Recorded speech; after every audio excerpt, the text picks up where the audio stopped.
बाबा हमें आज कहते हैं कि थैंक यू की ज़रूरत नहीं है ना। और आज ऐसे दिल में आ रहा था कि ये जो थैंक यू है, आई लव यू है ना, या किसी को शाबाशी देना या अप्रिशिएट करना, ये सारी जो चीज़ें हैं ये कलयुगी रस्म रिवाज है।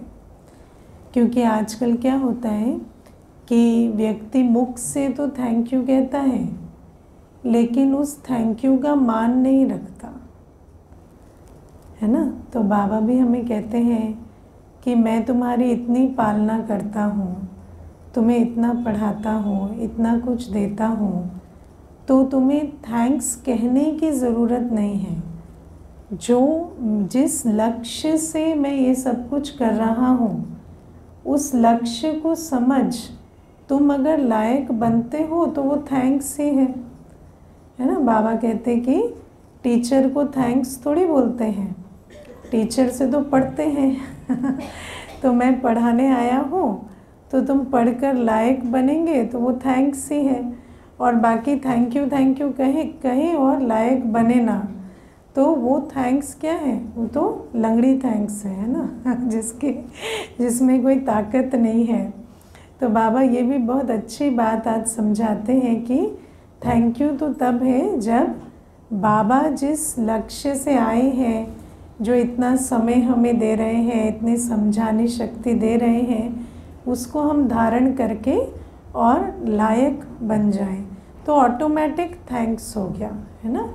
जिस चीज़ के लिए हम ग्रेटफुल हैं, हम मुख से कह रहे हैं लेकिन हम उसका लाभ ही नहीं ले रहे हैं, तो इसका मतलब हम झूठा कह रहे हैं ना कि हमें ग्रेटिट्यूड है कि ये आपने हमें दिया है ना। कोई चीज़ कोई दे और आप उससे है ना, मान लो कोई आजकल क्या होता है, कोई आते हैं तो जो मिलेट्स के आटे होते हैं तो किसी के यहाँ ले गए है ना, लेकिन वो व्यक्ति जो है वो तो ऐसे मैदा खाने वाला है, तो उसको कहे थैंक यू कितना अच्छा आप न्यूट्रिशियस कुछ लाए, और उसके बाद उसको कभी बनाए ना और अल्टीमेटली वेस्ट में जाए, तो उस थैंक्स का कोई मतलब नहीं है। तो बाबा हमें कहते हैं कि ये जो थैंक यू है वो कर्मों में दिखाई देना चाहिए। ऐसे ही आप देखो कई बार ये जो आई लव यू है ना, तो बाबा को भी हम कहते हैं कि हम आपसे बहुत प्यार करते हैं, या वैसे भी देखो दुनिया में भी कह देंगे, कई कहते हैं हमें शिवानी बहन बहुत अच्छी लगती हैं है ना, हमें उनसे बहुत प्यार है, या सेंटर की दीदियों के लिए कहेंगे हमें बहुत प्यार है। लेकिन प्यार है तो उसकी निशानी क्या है, प्यार है तो उसकी निशानी है हम सहयोगी बने, समान बने है ना। हम कहें कि हमें उनसे प्यार है लेकिन हम उनके जैसा बनना नहीं चाहते, वो जो करते हैं वो हम करना नहीं चाहते, तो इसका मतलब प्यार कहाँ है। प्यार तो आकर्षण करेगा ना, प्यार जिससे होता है, दिल होती है कि हम उनके जैसा बने या वो कार्य करें जो वो करते हैं। तो आपकी चलन में अगर ये दिखता है कि कहते हैं कि प्यार इनसे है, लेकिन कर्म या चलन या समय या सब कुछ सहयोग कहाँ दे रहे हैं, उनसे जिनके लिए आकर कहते हैं हमें भी अच्छे नहीं लगते है ना, इतने अच्छे नहीं लगते, तो वहाँ पर अपना सारा समय संकल्प क्यों लगाते हो। जिनसे प्यार है उनके प्रति लगाओ, तो कहेंगे प्यार आपसे है लेकिन अपना सब कुछ देंगे उनको, तो इस प्रकार से नहीं चलता। तो बाबा हमें कहते हैं बाबा से प्यार है तो स्नेह का सबूत है सहयोगी बनना। अगर हम तन मन धन से सहयोगी नहीं बनते है ना, कई ऐसे होते हैं हाँ थोड़ा कणा दाना तो कर देंगे कि कुछ ना कुछ है ना निकाल देंगे महीने का कि अच्छा ठीक है ये बाबा के भंडारे में, लेकिन ये नहीं सोचेंगे कि बाबा के हर कार्य में हम जिम्मेवार बने। तो बाबा कहते हैं जब बाबा से प्यार है तो बाबा के हर कार्य में सहयोगी बनेंगे है ना। बाबा भट्टी ऑर्गेनाइज करेंगे तो भट्टी में योग करेंगे, सेवा का कार्यक्रम होगा तो स्थूल सेवा करेंगे, धन की आवश्यकता है तो धन लगाएंगे, तब तो जाकर समझेंगे ना कि हाँ इन्हों को प्यार है। वरना क्या है, कहने में बाबा से प्यार है लेकिन सहयोग स्नेह सारा कहीं और निभा रहे हैं। तो ये भी बात हमें बार बार समझाते हैं। कई बार आप देखो, हम ये आप कोई सामने से कहे कि हमें बहुत प्यार है लेकिन उसके चलन में कोई सहयोग नहीं होता, तो ऐसे स्ट्रेट तो नहीं कह सकते ना, क्योंकि वो तो फिर कंप्लेंट का स्वरूप हो जाता है। तो ऐसे स्ट्रेट नहीं कहते, लेकिन सबको इशारे से समझ जाना है कि जब कहते हैं हमें बाबा से बहुत प्यार है और चलन में दिखाई नहीं देता, कोई सहयोग नहीं है, स्नेह की निशानी सहयोग है वो दिखाई नहीं देती, तो मालूम पड़ता है कि इनके तो दिल कहीं और लगी हुई है। और जिनकी दिल कहीं और लगी हुई होती है उनको क्या दिलाराम पार करेंगे? बाबा हमें गति सदगति देंगे? हाँ, जब हम बाबा के बन के ही नहीं रहे, बाबा के कार्य में सहयोगी ही नहीं रहे, तो फिर खाली कहने से बाबा के आशीर्वाद मिल जाए, बाबा की कृपा हो जाए, ऐसे तो नहीं चलेगा। तो बाबा इसीलिए हमें कहते हैं कि स्नेह का जो सबूत है वो सहयोग है, और जो स्नेही रहते, सहयोगी रहते, उनकी निशानी क्या दिखाई देगी? वो सहज योगी होंगे। उनको कभी भी बाबा से जो गिफ्ट मिलती है ना, सहज योगी माना बाबा है शांति का सागर, ज्ञान का सागर, प्यार का सागर, सर्वशक्तिवान। तो उनको उनके मुख से या उनकी चाल चलन से ऐसा कभी नहीं लगेगा कि इनको स्नेह चाहिए, सहयोग चाहिए, शक्ति चाहिए, या इनको कोई बात समझ नहीं आ रही, इनको कोई और बताए ये आवश्यकता चाहिए। क्योंकि बाबा जहाँ पर है वहाँ पर आत्मा की सर्व ज़रूरतें बाबा आपे ही पूरी कर देता है। और लेकिन बाबा के साथ संबंध में रहने के लिए हमें सहज योगी बनना होगा, स्नेही सहयोगी बनकर। और अगर नहीं रहते हैं तब ये बात होती है कि, है ना, आज बाबा ने क्या कहा, नींद में भी सोएंगे ना तो भी आराम का अनुभव करेंगे, स्वप्न भी डिस्टर्ब नहीं करेंगे, क्योंकि जहाँ बाबा है वहाँ आराम ही आराम है। वहाँ कभी शरीर नहीं थकेगा, कभी मेंटल कन्फ्यूजन नहीं होगा, कभी भय नहीं लगेगा। ऐसी आत्मा को जब आप पूछेंगे ना आपका हाल क्या है, तो कहेंगे हाल खुशहाल है, फरिश्तों जैसी चाल है। उनको कभी ऐसे मुख से ये नहीं आएगा कि ये कमी है, ये चाहिए। तो बाबा ये बात हमें समझाते हैं कि मैं तो सब कुछ तुम्हें ऑटोमेटिक देने के लिए आया हूँ, लेकिन तुम कहते हो प्यार मुझसे, निभाते कहीं और हो, है ना, क्योंकि तुम्हारा सहयोग सारा कहीं और जा रहा है और स्नेह तुम कहते हो मुझसे है। तो जब इस प्रकार से चलते हैं, सहज योगी जीवन नहीं है, तो कदम कदम पर मांग करते रहते हैं, असंतुष्टता का अनुभव करते हैं, और उस असंतुष्टता की पूर्ति के लिए सोचते हैं ये चाहिए वो चाहिए। लेकिन बाबा कहते हैं इस तरह से तो तुम्हारी दिल को आराम नहीं मिलेगा। तो ये भी बात है। फिर बाबा हमें ये भी कहते हैं कि जैसे जो कर्म की गति को समझते हैं, है ना, कई बार मुझे ऐसे आता है, जैसे कई व्यक्ति पूछते हैं ना कि हमारा अच्छा होगा, सब कुछ ठीक रहेगा, ये आप बता दो, है ना, भविष्य के प्रति हमें आश्वासित करो कि सब ठीक रहेगा, सब अच्छा होगा। तो हमारे अंदर दिल में कई बार आता है कि एक आत्मा अगर अपने कर्मों को ठीक रखती है तो उसके अपने कर्म ही उसे भयमुक्त बना देते हैं। तो ये जो हम कहते हैं ना कि कोई दूसरा हमें आश्वस्त करे, कोई दूसरा हमें भयमुक्त करे, या कोई दूसरा हमें कहे कि आपका भविष्य अच्छा होगा, ये भी इस कारण कि वो जो विधि बाबा दे रहे हैं उस विधि को हम अपनाते नहीं हैं। तो बाबा कहते हैं जब हमारे अंदर श्रेष्ठ हमें अपने कर्मों पे कॉन्फिडेंस होगा ना कि हमने हर कर्म श्रीमत पर किया है, तो कोई सामने वाला कह भी देगा कि आपका अनिष्ट होने वाला है या कुछ बिगड़ने वाला है, तो आप कहेंगे कि कोई बात नहीं, उसमें भी बाबा साथ देगा और हम उससे पार हो जाएंगे। तो उसमें भी आपको कभी भय या चिंता या शक नहीं पड़ेगा, है ना। मुझे याद है एक बार एक भाई आए थे, तो मुझे कहते हैं कि आप अपना हाथ दिखाओ। तो हम भविष्य बता सकते हैं, एस्ट्रोलॉजी करते हैं। तो मैंने कहा कि हम तो बिना हाथ देखे भविष्य बता सकते हैं, तो आप हमारा क्या भविष्य बताएंगे? तो वो कहते हैं बताइए तो फिर मेरा भविष्य क्या है। मैंने कहा आज आप आए हैं ना, आप अगले बहुत दिनों तक रोज़ यहाँ आएंगे। तो वो कहते हैं कि मेरा तो ऐसा कोई प्लान नहीं है। तो मैंने कहा ये हमारी दृष्टि से भविष्य है, बाकी आप देख लीजिए। तो उसके बाद वो आते रहे।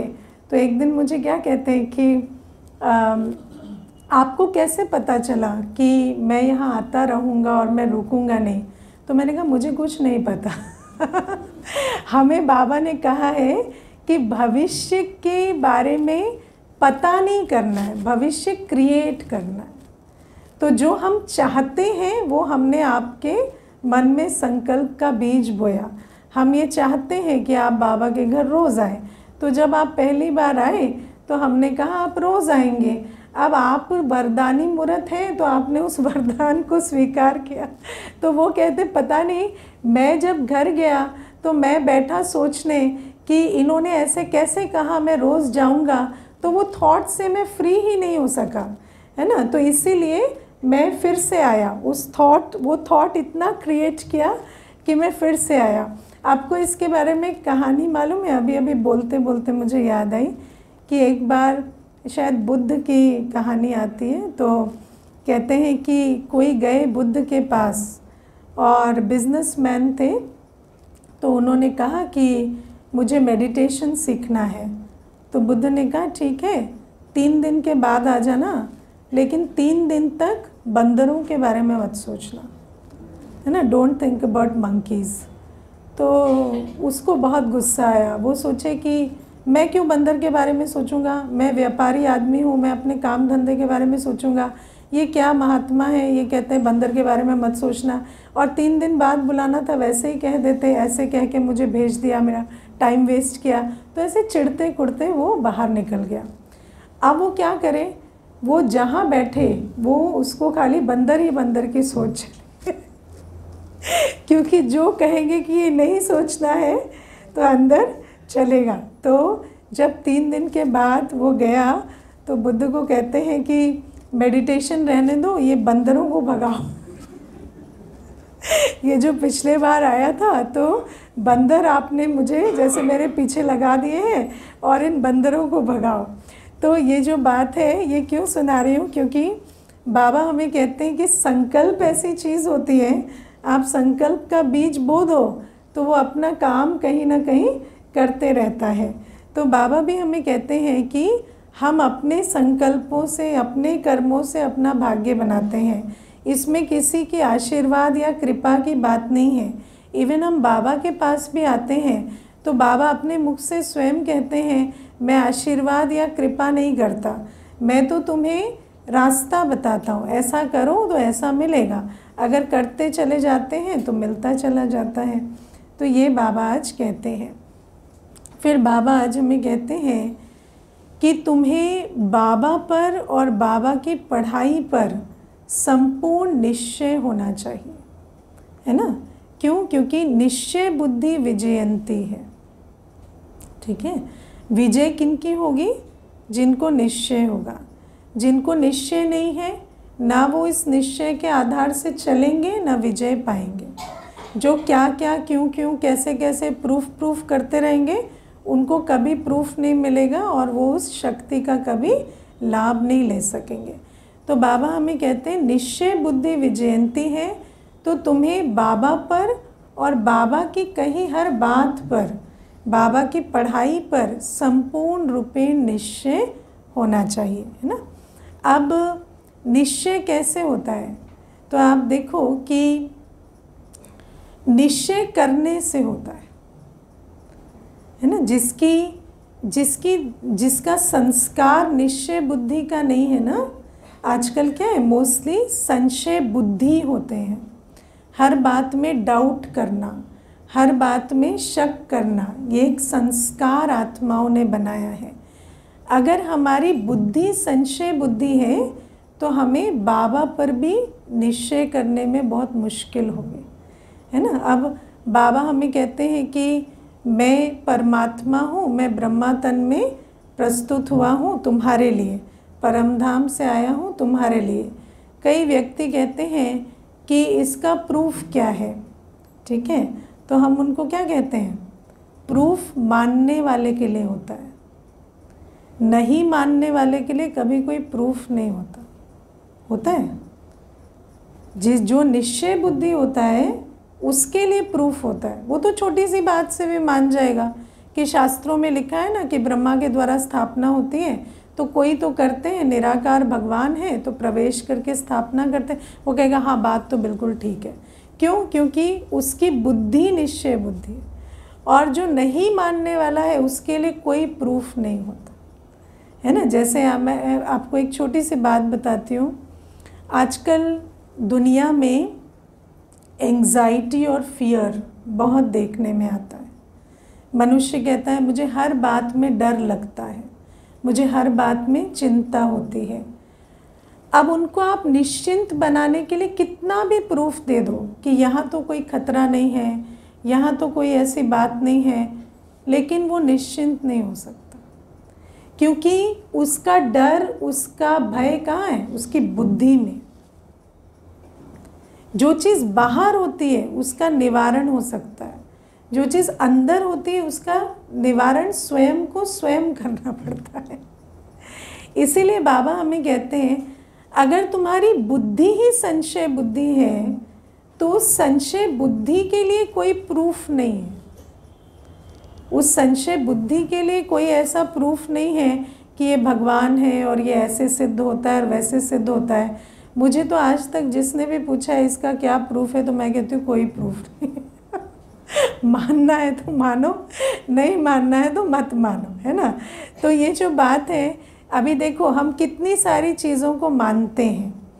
अब मानने वाला ये भी मानता है कि हम नदी में नहाकर पाप धो लेते हैं। अब पाप कोई धुले इसका कोई प्रूफ मिला नहीं, लेकिन वो आज तक मानता है ना। तो मान्यता का कोई प्रूफ नहीं होता, और मानने वाले के लिए कोई प्रूफ नहीं, और ना मानने के वाले के लिए भी कोई प्रूफ नहीं है। तो बाबा हमें कहते हैं इसीलिए हम बच्चे, देखो हम सतयुग से जो बच्चे आते हैं, देव आत्माएं हैं, उनके लिए उनके अंदर ये गुण होता है कि हम निश्चय बुद्धि होते हैं। ये भी एक परख है आपकी क्वालिटी की, आप किस क्वालिटी की आत्मा है, वो भी इससे परख होती है। तो जैसे और गुण होते हैं ना, लव, पीस, प्योरिटी, ऑनेस्टी, ऐसे ट्रस्ट भी एक गुण होता है। ट्रस्ट आपका गुण होता है। ट्रस्ट का दूसरे से कोई लेना देना नहीं होता। जैसे बाबा हमें ये बताते हैं ना कि तुम्हारी शांति का किसी और से कोई लेना देना नहीं है, तुम्हारे प्रेम स्वरूप का दूसरे से कोई लेना देना नहीं है। ऐसे ही तुम्हारे ट्रस्ट का इस बात से कोई लेना देना नहीं है कि कितनों ने तुम्हें धोखा दिया, तुम्हारे साथ क्या हुआ क्या नहीं हुआ। जिसके अंदर ट्रस्ट होता है जो ट्रस्ट, जो फुल ऑफ फेथ नहीं होता, जिसके दिल निश्चय बुद्धि नहीं होती, उनके साथ पूछा जाए क्या हुआ तो कुछ नहीं हुआ, लेकिन ट्रस्ट नहीं है तो नहीं है। तो ये भी एक निजी संस्कार होता है जो हम डेवलप करते हैं। तो बाबा हमें कहते हैं कि जो निश्चय बुद्धि है, जिनको बाप पर निश्चय है, बाबा की पढ़ाई पर निश्चय है, वो तो उस पढ़ाई का और बाप के संबंध का लाभ लेंगे और विजयी हो जाएंगे। और जो नहीं है निश्चय बुद्धि, वो प्रश्न पूछता रहेगा, प्रूफ दो प्रूफ दो प्रूफ दो, है ना। तो हम तो कोई ज़्यादा प्रूफ मांगता है तो हम कहते हैं हमारा इतना इंटरेस्ट नहीं है कि आप सतयुग जाए कि हम आपको प्रूफ दे दे के लेके जाए। आपका मन है तो पुरुषार्थ करो, नहीं है तो कोई बात नहीं, कोई ज़बरदस्ती नहीं है। तो बाबा भी हमें कहते हैं कि ये जो निश्चय बुद्धि है, इस आधार से हमें चलना है। और बाबा हमें कहते हैं कि बाप पर निश्चय होना चाहिए। बाप पर निश्चय माना मैं आत्मा हूँ, ये मेरा बाबा है। और जब हमें ये निश्चय होता है तो इस निश्चय से बहुत कुछ हमें ऑटोमेटिक मिलता है। जैसे मैं आत्मा निराकार हूँ तो मेरा बाबा भी निराकार है। जो बाबा का गुण है वो मेरा गुण है स्वतः, जो बाबा का कार्य है वो मेरा कार्य है, जो बाबा मेरे विषय में कहता है वो सत्य है। क्योंकि बच्चे को उसका परिचय कौन देता है? बाप, है ना। तो बच्चे को अगर बाप कहता है कि तुम ये कर सकते हो तो बच्चा मानता है। आप देखना, हम छोटे होते हैं, कहीं जा रहे होते हैं तो एक गड्ढा आता है बीच में, तो बाप कहता है अरे कूद, हो जाएगा, गिरेगा नहीं, पार हो जाएगा।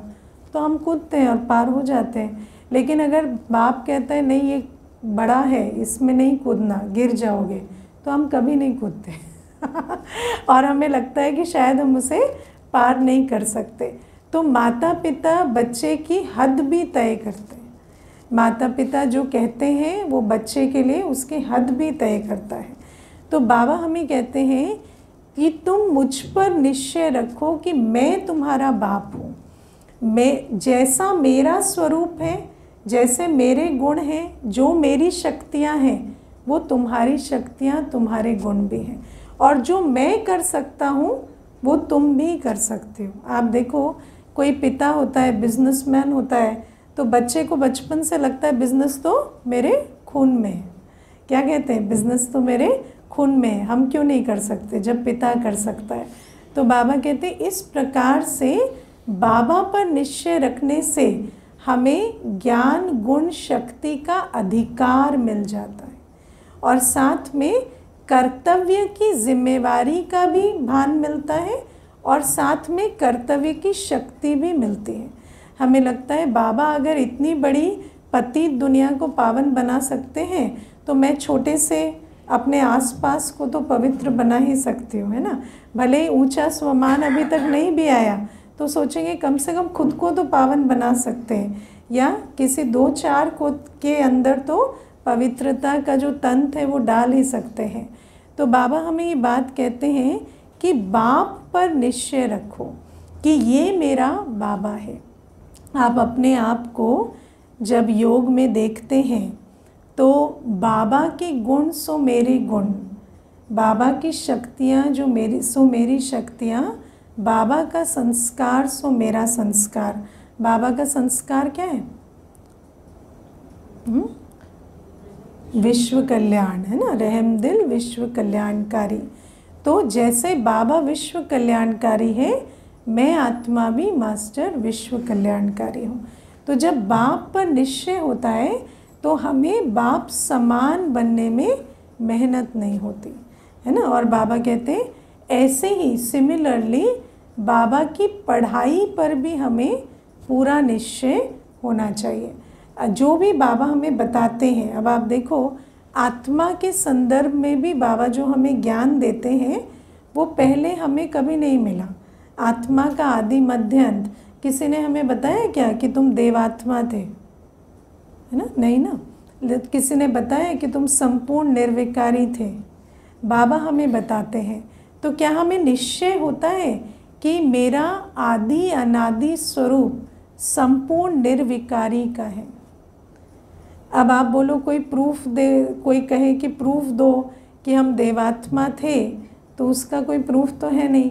लेकिन बाबा कहते हैं अगर तुम निश्चय रखेंगे कि बाबा कहता है कि तुम देवात्मा थे और तुम सर्वगुण संपन्न 16 कला संपूर्ण संपूर्ण निर्विकारी थे, तो फिर से बन जाएंगे।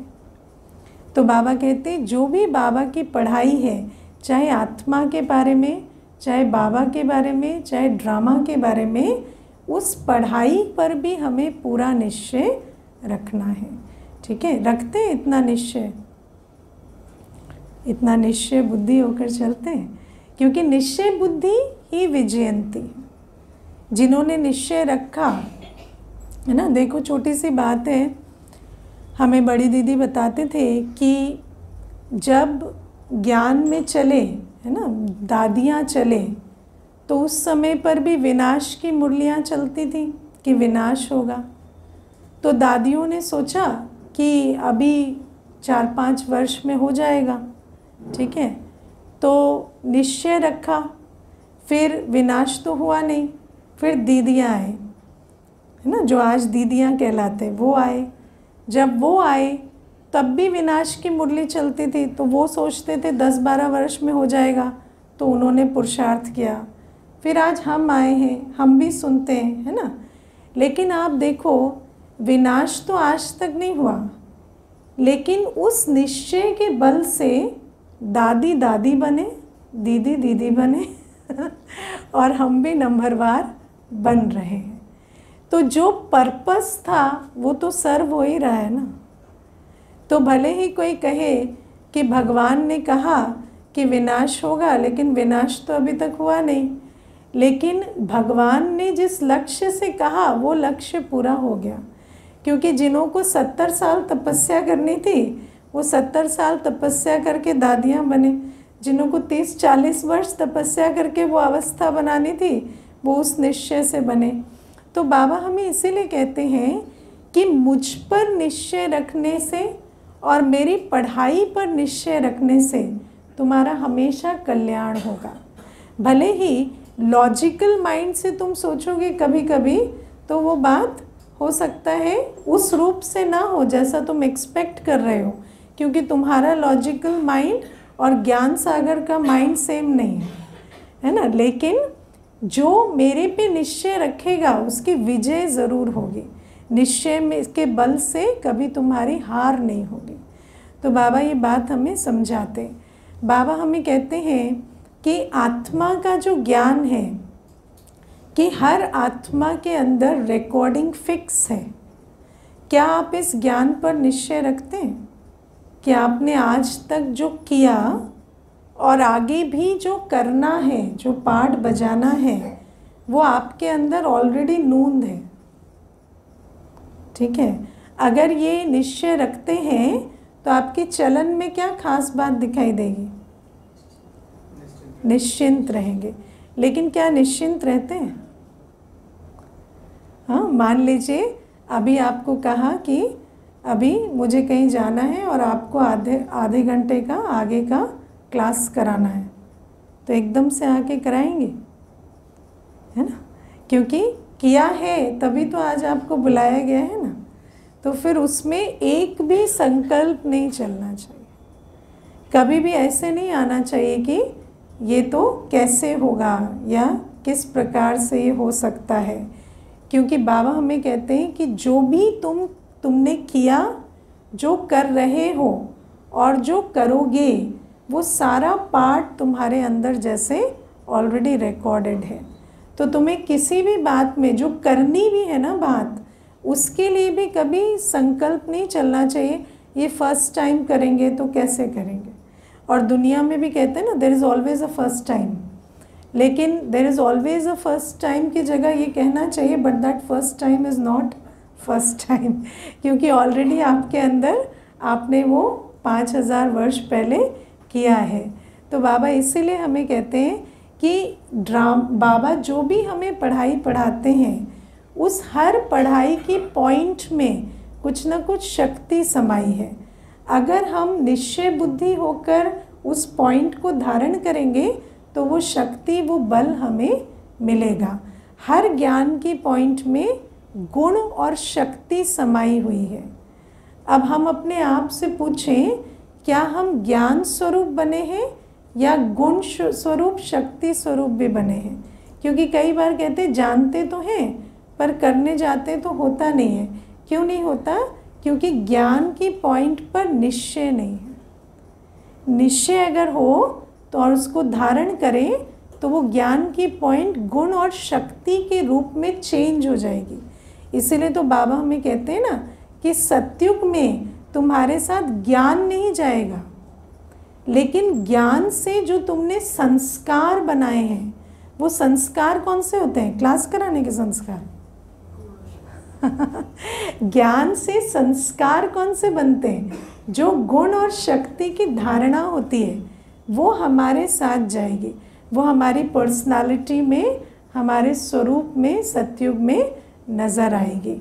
और बाबा फिर हमें कहते हैं कि बाबा का ज्ञान भी, जैसे बाबा हमें कहते हैं कि मैं तुम्हारी एक संकल्प की दूरी पर हूँ। ठीक है, तुम एक बार मुझे दिल से मेरा बाबा कहते हो तो मैं जी हाजिर हो जाता हूँ। तुम हाजिर हजूर कहते हो तो मैं जी हाजिर हो जाता हूँ। तो क्या हमें इस पर निश्चय रहता है कि बाबा एक संकल्प की दूरी पर है? अगर हमें ये निश्चय है कि अब आप देखो, इससे कनेक्टेड है आपका अपना स्वमान। अगर इतना स्वमान है कि बाबा एक संकल्प की दूरी पर है, तो दिल से एक मेरा बाबा निकलेगा ना, तो जो भी बात आप बाबा से कहेंगे वो पूरी हो जाएगी। लेकिन अगर कॉन्फिडेंस नहीं है पुकारने वाले में, तो वो आवाज़ पहुंचेगी नहीं। तो क्या हमें एक एक पॉइंट पर निश्चय होता है? बाबा जैसे कहते हैं कि भक्तों को तो बहुत तपस्या करनी पड़ती है ना, तब उनकी आवाज़ पहुंचती है। लेकिन बच्चों की डायरेक्ट लिंक है, क्योंकि बच्चे तो मुझे जानकर, मानकर और फिर याद करते हैं ना, तो बच्चों की डायरेक्ट लिंक है। आप एक संकल्प करेंगे तो बाबा हाजिर हो जाएगा। अब इसमें आप देखना, हम कई बार इस बात को अनुभव करते हैं जीवन में चलते हुए। मैं आपको एक प्रैक्टिकल इसमें बात बताती हूँ कि एक बहन बोलती थी, एक सभा में वो क्लास करा रही थी। तो जब सभा में क्लास करा रही थी तो एक भाई जो था वो नोट्स लिख रहा था और बहुत तल्लीनता से नोट्स ले रहा था। तो उसको लगा शायद भाई बहुत अच्छे से सुन रहा है। लेकिन जैसे ही क्लास ख़त्म हुई तो उस भाई ने हाथ उठाया। नयों की सभा थी, तो भाई हाथ उठाकर कहता है, मुझे आपकी क्लास पर कुछ ऑब्जेक्शंस हैं। और उसने ऐसे 30-40 पॉइंट लिख रखे कि ये बात रॉन्ग है, वो बात रॉन्ग है, ये ऐसे है। अब क्या है कि वो बोलता चला जाए, तो अब ये भी शांत होकर सुन रही है, लेकिन आफ्टर अ पॉइंट आपको लगता है ना कि सबका भी टाइम वेस्ट हो रहा है और इस बात में कोई आर्ग्यूमेंट भी बनती नहीं है।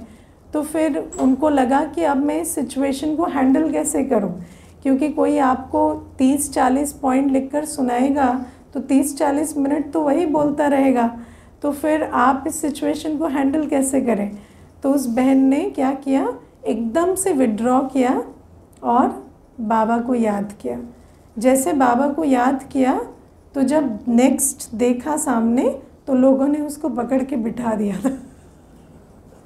तो आसपास वालों ने कि अभी हो गया, बहुत हो गया, आप बैठ जाओ, ऐसे करके उसको बिठा दिया था। और वो भी थोड़ा शांतचित्त होकर बैठ गया था, उसको भी ऐसे अंदर से नहीं हो रहा था कि मैं दोबारा उठूं। तो आप सोचो कि 1 सेकंड बाबा की याद से बाबा इंटरवीन करता है, क्योंकि कई सिचुएशंस ऐसी होती हैं कि आप कुछ करो तो भी पाप बनता है, कुछ ना करो तो भी पाप बनता है। तो ऐसी सिचुएशन में हमें डिवाइन इंटरवेंशन की ज़रूरत पड़ती है। तो वहाँ पर अगर आपका बुद्धि योग बाबा से है, कई बार क्या होता है, हम देह अभिमान में आ गए तो हम क्या सोचते हैं, ये एक फ़िज़िकल प्रॉब्लम है, इसको फिज़िकली सॉल्व करना है, या अगर वो कुछ पूछ रहे हैं तो शायद उनको उत्तर दे के शांत करना है। लेकिन अगर देह अभिमान में नहीं है, बाबा को याद किया तो सेकंड में बाबा उस सिचुएशन को बदलता है। डिवाइन इंटरवेंशन उन जगहों पे ज़रूरी होता है जहाँ पर श्रेष्ठ कर्म करके आप सॉल्व कर सकते हैं, वो आपकी अपॉर्चुनिटी है। लेकिन कई बार कुछ करने का भी नहीं होता और ना करें तो भी जैसे यहाँ टाइम वेस्ट होता रहेगा। तो ऐसे सिचुएशंस में बाबा पुकारने से आते हैं। तो ये भी एक एग्जाम्पल सुनाया। फिर बाबा हमें कहते हैं, तुम्हें ड्रामा के ज्ञान पर निश्चय है ना। देखो, बाबा हमें ये बात समझाते हैं कि ड्रामा और कर्म सिक्के के 2 पहलू हैं।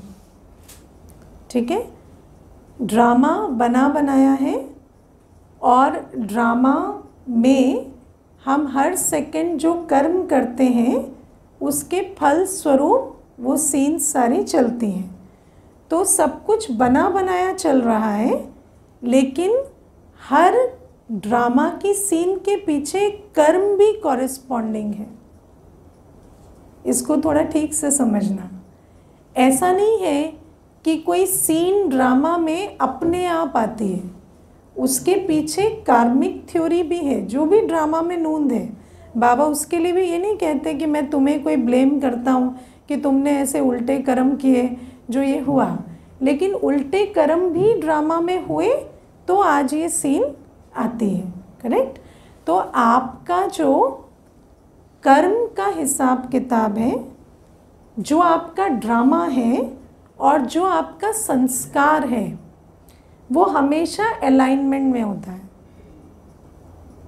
ओके, वो हमेशा अलाइनमेंट में होता है। इसको समझेंगे। जैसे कि आज आपका ड्रामा ये है कि आप गृहस्थ व्यवहार में रहते हैं। ठीक है, बहुत बेसिक एग्जाम्पल लेते हैं। ओके, अब इसके पीछे कार्मिक अकाउंट है, क्योंकि कोई आपको ऐसे ही आकर कुछ नहीं कह रहा, कोई परेशान नहीं कर रहा, कर्म की थ्योरी है। लेकिन तीसरी चीज़ है आपका संस्कार।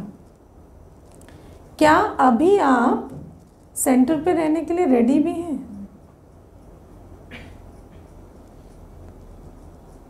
समझे? हम कहते हैं हमें गृहस्थ में अच्छा नहीं लग रहा, वहाँ पर ये प्रॉब्लम आ रही है, वो प्रॉब्लम आ रही है, लेकिन क्या आप प्रॉब्लम फ्री वर्ल्ड में रहने के लिए आपका संस्कार रेडी है?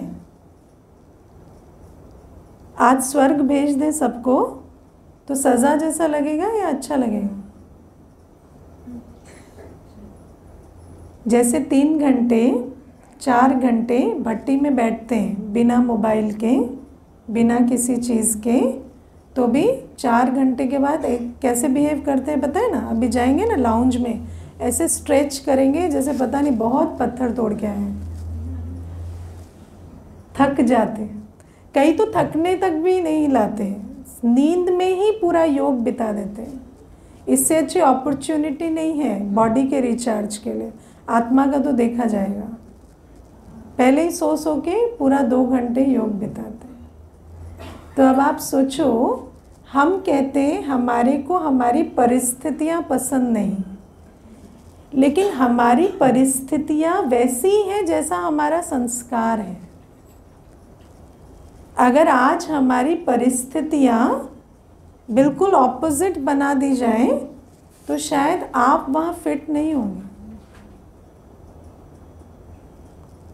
समझते हो, है ना? तो इसीलिए जब कोई चीज़ आपको तकलीफ़ दे रही है तो उसको समझो कि ये सिर्फ सिचुएशन नहीं है, situation with the combination of my संस्कार। व्यक्ति कहता है वो देह अभिमानी है, वो इंसल्ट करता है, पर आप में भी तो देह अभिमान है, तो आप इंसल्टेड फील करते हो ना। अगर आपका संस्कार ठीक हो जाए तो आपको तो वो परिस्थिति तकलीफ देगी ही नहीं, देगी। अपमान करने वाला देह अभिमान में होता है, अपमानित महसूस करने वाला भी देह अभिमान में होता है। और अगर आप महसूस कर रहे हैं तो आपका संस्कार और उनके संस्कार में ज़्यादा अंतर नहीं। इसीलिए तो हमें ऐसा लगता है कि हम बहुत अच्छे, हमारा पाला बुरों से पड़ा हो। लेकिन अगर आप, है ना, ऊपर से देखेंगे तो birds of the same breed flock together. हम वैसे ही हैं जैसों से हमारा संबंध संपर्क बना हुआ है ना। They are choosing you, you are also choosing them. ठीक है, बाबा तो हमें देता है ना अपॉर्चुनिटी कि लौकिक को अलौकिक बना दो, बनाते क्यों नहीं? अलौकिक को लौकिक क्यों नहीं बनाते? ब्राह्मण परिवार मिला है ना, ब्राह्मण परिवार के साथ 24 घंटे क्यों नहीं बिताते? क्योंकि उनके साथ, उनके संस्कारों के साथ हमें कंफर्टेबल नहीं लगता। तो उन्हीं के साथ बिता रहे ना जिनके साथ कंफर्टेबल लगता है। ठीक है, तो लॉ ऑफ कर्मा कहता है you are served what you deserve. ठीक है, आज साफ साफ बता दिया। ठीक है, कोई उल्टा सुल्टा करके नहीं। तो हम भी जिनके साथ फंसे, हमारी भी जो परिस्थितियाँ हैं, we are served what we deserve. तो इसीलिए बाबा हमें कहते हैं अगर आपको वो पसंद नहीं है, वो चेंज करना है ना, जो आपको सर्व किया गया, डिजर्व बेटर, तो उसके लिए पहले अपने संस्कारों को परिवर्तन करो। जब, क्योंकि हमारे संस्कार ही इसे अट्रैक्ट कर रहे हैं। तो ड्रामा का ज्ञान, बाबा क्यों कहते हैं ड्रामा एक्यूरेट बना हुआ है, कहते हैं ना ड्रामा एक्यूरेट बना हुआ है, मतलब बाबा वही कह रहे हैं कि जो मिला है ठीक मिला है अभी तक के लिए अभी तक की कार्मिक थ्योरी के हिसाब से ठीक मिला हुआ है। अगर चेंज करना है, पसंद नहीं है, तो पहले कर्मों के द्वारा अपने संस्कार को बदलो। जब संस्कार को बदल लेंगे ना, तो आप ही आपका जो संसार है चेंज होने लगेगा। समझे? तो बाबा हमें कहते हैं ड्रामा को दोष मत दो, ड्रामा तो एक्यूरेट बना हुआ है। और अगर ड्रामा, और बाबा जो पुरुषार्थ सिखा रहे हैं, अब ये भी है कि हमारे ड्रामा में ये सब है तो बाबा भी है और ज्ञान भी है। और अगर हम बाबा को, ज्ञान को सही रीति से यूज़ करेंगे तो हमारे ड्रामा में नेक्स्ट सीन सतयुग की भी होगी, जहाँ सब कुछ हार्मनी में होगा। लेकिन अगर हम मुरलियाँ सुनते हुए कि न्यारे प्यारे बनो, फिर भी है ना वहीं लिपायमान रहेंगे, तो फिर हमारे नेक्स्ट सीन में भी, सतयुग में भी, वो जो पद है उसमें कॉम्प्रोमाइज़ हो जाएगा, है ना। तो इसीलिए कभी ये नहीं कहना कि मेरी परिस्थितियाँ अच्छी नहीं हैं, मेरे आसपास आत्माएं ठीक नहीं है ना, ऐसा नहीं है। अगर आप अपनी फ्रीक्वेंसी चेंज करेंगे ज्ञान योग बल से या श्रीमत पर चलकर, तो वो भी चेंज आप ही हो जाएगा। पर द फैक्ट कि वो अभी तक है, ये प्रूफ है कि अभी आपकी अलाइनमेंट सही बैठी हुई है।